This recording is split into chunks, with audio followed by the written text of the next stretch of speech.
မင်္ဂလာပါလန်တာဒိမန် channel ကနေကြိုဆိုလိုက်ပါလေမြန်မာအိမ်တော်များများမှာဖျားစစ်နဲ့အတူနက်စင်ဒါမှမဟုတ်အုံဒီဆွဲထားတာတွေကိုတွဲမြင်ရလေးရှိပါတယ်နက်ကူမှလူနိုင်တယ်ဆိုတဲ့စကားကိုလည်းကြားဖို့ကြမှာပါဒါပေမဲ့ဒီနေရာမှာမေးစရာရှိလာတာကကျွန်တော်တို့ဟာဗုဒ္ဓဘာသာဝင်တွေဖြစ်ပါလျက်နဲ့ဘာလို့နက်တွေကိုကိုးကွယ်နေကြတာလဲဒါဟာဗုဒ္ဓဘာသာရဲ့အဆုံးအမနဲ့ကိုက်ညီရဲ့လားတချို့ကပြောကြတယ်နက်ကိုမကိုးကွယ်ရင်စီးပွားပြတ်တတ်တယ်နက်ကဒုက္ခပေးတတ်တယ်တဲ့တချို့ကကြတော့လေနတ်ဆိုတာရှိကိုမှမရှိတာလို့ဆိုကြပြန်တယ်တကယ်တော့နတ်နဲ့ဗုဒ္ဓဘာသာကြားကဆက်ဆက်မှုဟာကျွန်တော်တို့ထင်တာတဲ့ပိုပြီးနည်းနည်းပါတယ်ဒီနေ့ဗီဒီယိုမှာတော့နတ်ကိုးကွယ်မှုဘယ်ကစခဲ့လဲဘုရားရှင်ကနတ်တွေပေါ်ဘလို့သဘောထားခဲ့လဲဆိုတာကိုအချက်လက်ကြကြဆွေးနွေးသွားပါမယ်ဒီဗီဒီယိုကိုစောင့်ကြည့်ခြင်းရင်သင်ဟာနတ်တွေကိုကြောက်ရွံ့ရမှာလားလေးစားရမှာလား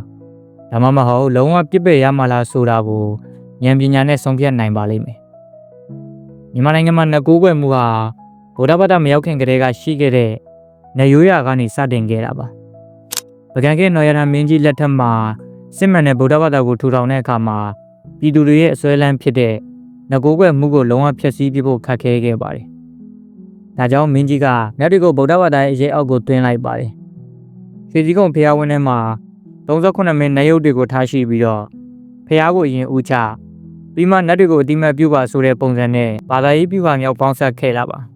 ဒါပေမဲ့အချိန်ကြာလာတဲ့မျှလူတွေကနတ်ကိုလေးစားတာထက်ကြောက်ရွံ့တာပိုများလာပါတယ်နတ်ကဒုက္ခပေးမှဆိုလို့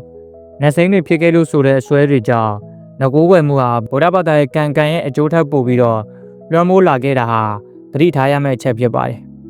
ဗုဒ္ဓဘာသာအရနတ်ဆိုတာရှိပါတယ်သူတို့ကကျွန်တော်တို့လိုပဲတန်တရားတွေကတတ္တဝါတွေပါကောင်းမှုကုသိုလ်လုပ်ခဲ့လို့လူပုံထက်တာလွန်တဲ့ဘုံဗိမ္မာန်တွေမှာဆံမြန်းနေရသူတွေပါဘုရားရှင်ရဲ့တရားတော်တွေမှာနတ်မင်းကြီး၄ပါးတရားမင်းစတာတွေကိုထည့်သွင်းဟောကြားခဲ့ပါတယ်ဒါပေမဲ့ရေးကြီးတဲ့ချက်ကနတ်တွေဟာဘုရားမဟုတ်ပါဘူးသူတို့ကိုယ်တိုင်တော်သိခြင်းတရားကနေမလွတ်မြောက်သေးသလိုသူတို့ကိုယ်တိုင်လည်းဘုရားရှင်ရဲ့တရားတော်ကိုနာယူကျင့်ကြံရတဲ့တပည့်တော်ဝါကားတွေသာဖြစ်ပါတယ်လူများစုကနတ်တရင်စီးပွားတက်မယ်လို့ယူဆကြပါတယ်ဒါဗုဒ္ဓဟောကြားတဲ့ကမ္မနိယမနဲ့ကိုက်ညီရဲ့လားဘုရားရှင်ကအတ္တဟိအတ္တနောနာထောမိမိကိုယ်သာကိုးကွယ်ရလို့ဟောခဲ့ပါတယ်သင်စီဘဝတက်တာဟာသင်ရဲ့ကြိုးစားမှုဝရိယနဲ့ရှေးဘဝယခုဘဝကောင်းမှုကံကြောင့်သာဖြစ်ပါတယ်နတ်တွေဟာသင်ကိုစောင့်ရှောက်နိုင်ရင်တော့သင်ရဲ့ကံကိုကြော်လွန်ပြီးဘာမှလုပ်ပေးလို့မရပါဘူးနတ်ကသာကုံလုပ်ပေးနိုင်ရင်နတ်ကတော်တွေဟာကမ္ဘာချမ်းသာဆုံးပုဂ္ဂိုလ်တွေဖြစ်နေမှာပေါ့ဗုဒ္ဓဘာသာဝင်တယောက်အနေနဲ့နတ်တွေပေါ်ထားရှိရမယ့်အမှန်ကန်ဆုံးသဘောထားကမေတ္တာဖို့အမျှဝေခြင်းပါငါလုပ်တဲ့ကုသိုလ်ကိုမင်းတို့လည်းရပါစေစောင့်ရှောက်ပါလို့မေတ္တာဝေတာဟာမိတ်ဆွေကောင်တယောက်လိုဆက်ဆံတာပါမင်းတို့ဒါကြွေးပါမယ်ငါ့ကိုဒါပေးပါဆိုတဲ့အပေးယူလုပ်တာဟာကိုးကွယ်မှုအစစ်မှန်မဟုတ်ပါဘူးဒါအင်မတန်ရေးကြီးပါတယ်ဗုဒ္ဓဘာသာဝင်တယောက်ဟာဖရာတရားတန်ခါထက်နောက်ကိုပို့ပြီးအားကိုးရလို့သတ်မှတ်လိုက်ရင်တရဏဂုံညှိုးနှွမ်းသွားပါမယ်နောက်ကိုဖရာထက်ပိုကြောက်နေမယ်နဂါသာငါဘွားကိုပြောင်းလဲနိုင်တယ်လို့ယုံကြည်နေမယ်ဆိုရင်သင်ဟာဗုဒ္ဓဘာသာရဲ့လမ်းစဉ်ကနေတွေ့ဖယ်နေပါပြီအုံသီးဆွဲတာနတ်စင်ထားတာတွေကိုရိုးရရလောက်တာပြဿနာမရှိပေမဲ့အဲ့ဒါတွေကပဲငါ့ကိုဒုက္ခပေးနိုင်တယ်ချမ်းသာပေးနိုင်တယ်ဆိုတဲ့အစွဲကိုတော့ဖျောက်ရပါမယ်တကယ်ကိုးကွယ်ရဟာကိုယ်တိုင်စောင့်တည်တဲ့သီလနဲ့ကုသိုလ်သာဖြစ်ပါတယ်သီလရှိသူတွေကိုနတ်တွေကတော့ပြန်ပြီးပူဇော်ရတယ်လို့ဓမ္မပဒမှာပါရှိပါတယ်နတ်ဆိုတာရှိပါတယ်ဒါပေမဲ့သူတို့ဟာကျွန်တော်တို့လိုပဲတန်တရားခီးတယ်တွေပါသူတို့ကိုမိတ်ဆွေတွေလိုသဘောထားပြီးအမျှဝေပါမေတ္တာပို့ပါဒါပေမဲ့တင်းဘွားရဲ့ရှင်သခင်ဖြစ်တော့မတင်မြောက်ပါနဲ့